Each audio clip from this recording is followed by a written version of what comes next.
What is up, you fine and fabulous folks, and welcome to another episode of Beating Obesity. This is episode 19, and it's all about how to beat that burnout on your workouts. I hope you all enjoy this episode and find the tips useful.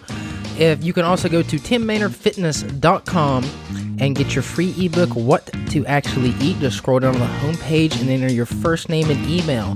Hope you all enjoy the show.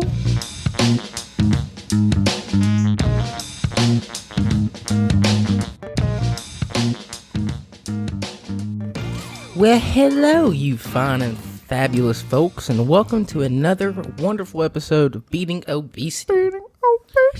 Beating Obesity. Today, you're joined by me and my brethren, Mr. Shun and Mr. Timothy. Hello. We're going to drop some knowledge on y'all's hind ends today. We're going to talk about how you can beat that workout burnout, because it's a pretty well-known fact that most people who start some kind of like a regimented program or plan, like they stick with it for a little while, but most of the time falls apart. You know, especially something like fitness that requires like physical output. You know what I mean? Yeah. Like it ain't something like, you know, just like brushing your teeth or, you know, something you just kind of, I mean, it's something I feel like you have to do, but it's like, you know, it's very uncomfortable to do. So like that definitely makes it harder on top of already starting a new habit and trying to figure out what to actually do and what to follow and all this and that. But once you find out what you want to do, and, you know, a program or how you want to regiment your fitness and all that, really the name of the game is staying consistent with it. That's where most of your results and outcomes are going to come from, not, you know, going to any extremes or following any specific protocol or anything. Yeah, it's more about consistency. You'll hear the people will say like the best fitness program or the best nutrition program is the one you can stick with, you know, and that's true in a lot of ways, because even if you're, you know, not necessarily on top of the right diet or programming your workout correctly, like if you're being consistent with it, you're probably, I mean, you're way ahead of everyone else just about, if you can figure that piece out. But I want to give you a few tips and tools to hopefully be able to stick with your program a little bit better and not get burnt out and, you know, not get bored with it and all that. So let's hop into this, Bray. Do it, Bray. All right. The first one, which you've heard me say many times, is you need to determine your purpose for the workout. Like, you need to figure out the reason why you're going to push yourself through this discomfort. What is my purpose? What is your purpose? You really need to figure that out, because you need to have something behind you that's powerful enough to drive you through that daily discomfort, that you can really look at your workout and just feel absolute dread, but then you think about the deeper purpose behind it. And it's, even though you still maybe dread the workout, like that underlying purpose is enough to keep you through. At least, you know, get you started. And so you need to figure out what that is, and then figure out like your long-term goals. What do you want out of your fitness? Like what I want may be very different than a lot of other people. Like, I'm not trying to be a bodybuilder or a power lifter or like an American Ninja Warrior cat or something. You know, I'm not doing any of them pursuits, but I do like to have a capable body that can move things around and lift things and, you know, set things up on a high shelf without, you know, something tweaking or hurting, or if somebody needs help moving things or anything like that, just I'm always ready to be able to hop in and help and not have to worry about my body limiting me. Yeah, so that's important to me. But I also really enjoy like hiking, and I like trail running, and I like to do trail races sometimes and things like that. So that's very different than somebody who really just loves powerlifting or bodybuilding or like really obstacle-based stuff. You know what I mean? Like, so you need to figure out like what is it that you really enjoy in fitness, because there's so many different avenues. You can go strength, endurance, a mix of athletics. You can have power, mobility. Like what is your goals for your body? Like, what do you want to be able to do with your body? So figure that out. And then what you can do is you can start to break down what you need to reach that. So for me, as somebody who's, I want to have some strength and some functionability. So I like to be able to do push-ups and pull-ups and lift things and things, but I'm not trying to be a strength athlete in any way, and I'm more just wanting some basic strength. Yeah, and I'm more actually focused on endurance side of things because that's really what you need for trail racing and stuff. So for me, my breakdown is going to look differently, but here's what a lot of people do is they're going to do some kind of race or they want some kind of outcome. Yeah. And they find one program that's marketed towards that, and then they just stick to that and that only. And, they do it for a while, they get some results, and the results stop coming, and then they get bored of doing the same thing, and then they get hurt because they're doing the same routine.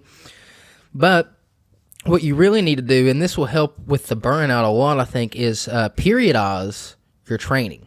So you may, for me, I'm going to have longer periods of maybe an endurance type training, and other people may have longer periods of strength and power type training.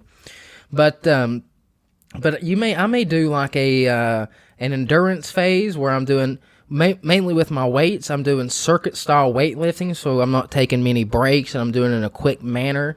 And then I would also be putting lots of miles on the trails, and that's just all endurance, muscular endurance and cardiovascular endurance, and that's what I'm focused on that phase. I'll do some other stuff too, but that's my purpose for this, let's say, month. And then the next month, okay, I've made all my endurance gains, my body's adapted to that, time to throw something new at it, and then I'll do a durability and, let's say, mobility focused period. To where I'm doing compound lifts, super slow and controlled, maybe pausing at the bottom and super slow and controlled up, connecting to each part of the movement. And then I'll do some add more yoga in, add more static and dynamic stretching in, and do more off balance work and unilateral loading one side of your body and moving in different range of motions instead of just squats, doing rotational lunges and things like that, to where, as you can tell, you're going to be doing much different exercises and much different rep ranges, much different activities through that. Then I may go to a strength and power phase where I'm doing squats, bench, deadlifts for 1 to 3 reps, max weight, and then maybe throwing in some explosive plyometric moves where you're just focusing on raw strength and power and being able to tell your body to fire that central nervous system and be able to accomplish any amount of raw weight and power as fast as you can. Yeah. And as you can tell, they're all moving me towards my end goal, but they're all very different styles of training, and they're gonna, it's something that's gonna be able to keep you engaged and doing new and different things. So if you do it like that, instead of just you're a trail runner and all you do is run, or you're a bodybuilder and all you do is lift in that 8 to 12 rep range for that 202 count, if you mix it around and train for different adaptations at different times, not only will your body adapt better for that specific adaptation, you'll progress quicker. It's going to, you're going to be addressing all your weaknesses. You're going to be less prone to injury. And more importantly, you're not going to get bored of doing the same thing every time you go into the gym. And another thing I think really helps is focusing on new skills within each periodization.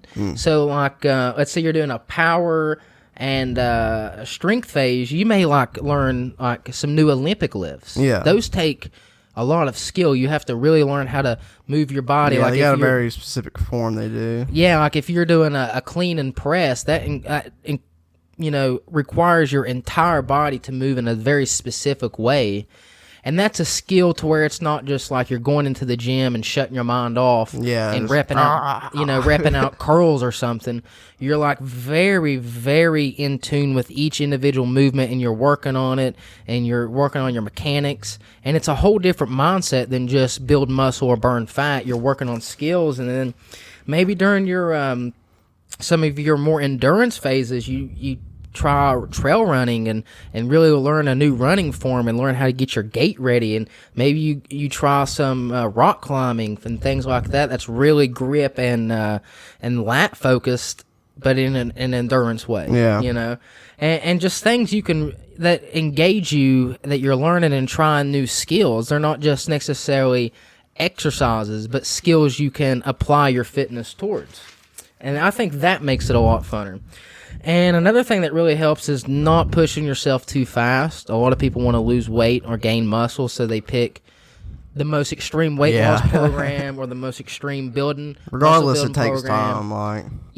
And they're in there 4 or 5 days a week, and they're just pushing hard, and everything's so sore, and everything. I mean, you can work yourself to death like a couple of days, like, oh, I've pushed myself so hard, and then you're like, you've lost like half a pound. It's not really gonna. It takes. It's time not necessarily gonna like make your results that much faster. It's not just gonna melt off. And in some ways, it can hold you back.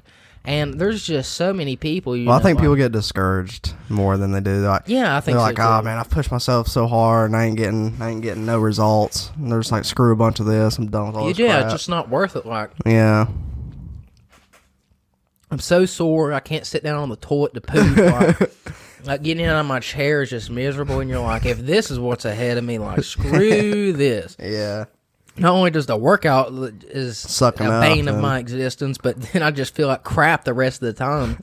And they make it 2 or 3 weeks, and they'll actually gain a pound or two because they have so much inflammation and so much bloating from all the muscle swelling and stuff. they'll actually gain a pound or two, and they're like, screw this, So start slow, and focus on the adaptation you're after. I'm under the idea of you should do the minimum amount for the maximum adaptation. So that always leaves yourself like something you can add or something you can do different, instead of going all out and doing everything at once, and then you don't know, you're not really sure what's working or what you should keep doing or take out. But if you can focus just enough, doing just enough to make the change, then you can really, you can dial it back, add more, try this or try that, and leave yourself wanting more. Like when you leave the gym, there should be a feeling like there's so many people that are all about beast mode. And you need that occasionally. You need the occasional workouts where you leave it all in there and you see what you're made out of and you see what you're actually capable of.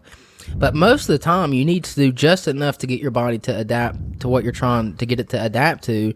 And you should leave feeling energized and like awake and ready to go. You shouldn't walk out of the gym feeling exhausted and beat down and like, you know what I mean? Like there's two different mentalities. So leave yourself wanting more, and you should feel good walking out of the gym, not just completely trash.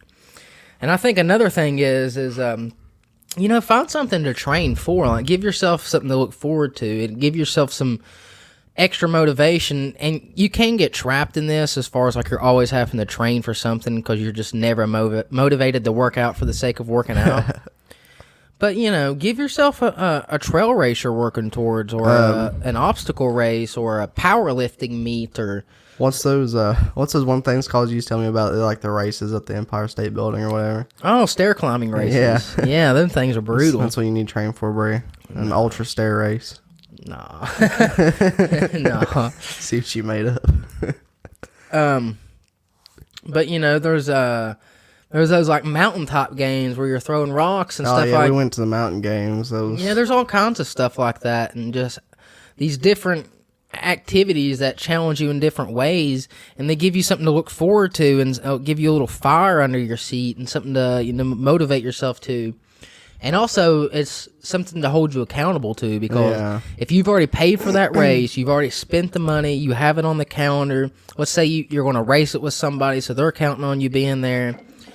So you're definitely going to show up, and then you don't want to be the person that shows up and like just can't, it's just a gets mess out obliterated. there and didn't train and didn't put any effort into it, then you feel like a failure out there, and you know what I mean? So, like, give yourself some, like, motivation, something to train for. Yeah. And then it's also fun to see how that applied, you can train and periodize up to it, and then you can actually try out those new skills and new fitness abilities you have on whatever you're going to do. So that's a fun way. And find other people to do it with. That always helps you stay engaged and motivated in anything. And it doesn't even have to be fitness. Just like if you have somebody else that's interested in the same thing with you. Yeah. Just like if you're really into a game or a movie or something, and you're the only one, like, it's cool for a while and then you kind of move on. But if you have a couple friends that also love those games or something, you're talking back and forth about it. And, oh, we could try this. Oh, I never thought of that. We could do this or do that. And you're all getting each other excited and motivated. And, there's accountability there. Like, I know John's going to be there Friday. I got to show up. And it just makes it a whole simpler process doing this with other people. So find some other people to do it with. And the last one would be to celebrate your small wins along the way. Set small goals. Like, you have we talked about at the beginning, like, your large overarching goal. Yeah. And along the way, like say I want to, like, you have a small goal of, I want to complete a 5K, or I want to be able to do 10 pull-ups, or I want to be able to do 15 push-ups, or I want to be able to lift this much amount of weight, or just whatever it is, these small goals, and make them, like, they should take you a little bit more work. Yeah, like, you should have to step out of your comfort zone slightly. Yeah. But they shouldn't be this giant thing that takes all of your life. It should just be something you have to stretch and grow just a little bit to reach it. But then when you get there, but it's completely obtainable. It's something that you should think is like there shouldn't really be a question if you can complete it. There should be, like, I'm pretty sure I can do that. Like, just how well you can do it. Yeah, like, there should be, like, a little bit, like, it's going to be hard, but yeah, I know I can do that. And these just small obtainable goals. And then when you do meet them, like, don't just be like, oh yeah, I got that. Let's now move on to, like, the next big goal. Yeah. Like, make a big deal about it, even if it's something small. Like, you commit to, you're going to eat a healthy breakfast for a week. That's it. Nothing else. You're not going to change your sleep, your workouts, your other meals, just your breakfast. And you're able to manage a week. Now, you could say, like, well, I got so much more to do. I'm just getting breakfast. I hadn't even started working out yet. I hadn't even started, I'm still drinking tons of pop. My weight didn't even move this whole week. Yeah. Like, instead of like that, thinking about all the more you got to do and the next thing you got to immediately jump into, like, really congratulate yourself and take a minute to, like, celebrate it and be like, you know what, dude? That's something we set out to do. And we did it, and we accomplished it, and we conquered it. Like, I'm a little bit of a badass. I'm a little bit of a beast. Get that mindset, and then you can slowly build up more and more to these bigger and larger goals. But start really small and really celebrate those small wins. Yeah. What do you think about those tips, Bria? That sounds like a whole lot of good knowledge to the brain, bro. I hope that helps you find cats. I'm over here half choking. I'm trying to get my smoothie down. Yeah, he just took a big glob of smoothie to the face. Big glob of smoothie. It's quite delicious. It's got all kinds of good stuff in it. It's got some chia seeds, pumpkin seeds, a little plant protein powder, a little bit of creatine, carrot, 2 tomatoes. He's got a carrot cake. Some broccoli, some mango, some pineapple, and some banana. Good stuff. A little post-workout shake, boys and girls. Anyways, this has been the Beating Obesity Podcast. I hope you all enjoyed this episode. If you did, please go to your podcasting app, and you have to search, even if you're already subscribed, you have to search Beating Obesity in the search bar, and then click on us there, and then leave us a review. And if you want to connect with me, you can go to timmaynardfitness.com, where you can also get a free ebook on what to actually eat, a beginner's guide to nutrition. You'll just scroll down on the homepage and you'll find it there. I'm also on Instagram at timmaynardfitness. I hope you all have a fantastic day. And until next week, we'll see you then. Bye.